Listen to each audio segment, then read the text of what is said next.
आमे प्रथमे ताकू सुना को हलदिया मुणी रे रूपा द्रव्य को धड़ा मुणी रे ताकू टैग करा होची।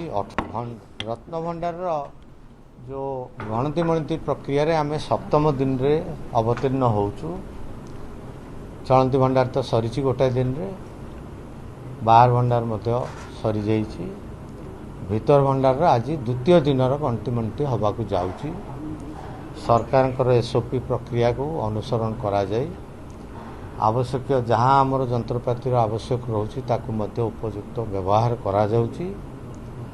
समस्त प्रक्रिया फॉलो करा जाय लिस्ट जो तैयारी होउछि ताकू 1978 लिस्ट संगे मेलक करा जाय ताकू प्रॉपर रूपे आमे मध्य ताकू सेविंग करूछु। जहाँ कहिथिले चीफ एडमिनिस्ट्रेटर महाशय कलेक्टर महाशय मते कहिथिले तळ दिन रे आमे प्रथमे ताकू सुना को हलदिया मुणी रे रूपा द्रव्य को धड़ा मुणी रे ताकू टैग करा होची। 78 मसीहा संगे याकू मध्य लिखा जाउछि तार पेज नंबर, तार क्रमिक नंबर एवं वर्तमान क्रमिक नंबर ए तीनोटी एका संगे रखिकी आमे ताकू गोटे स्टील बाक्स भीतर रखी सिंधुक भीतर रखुछु।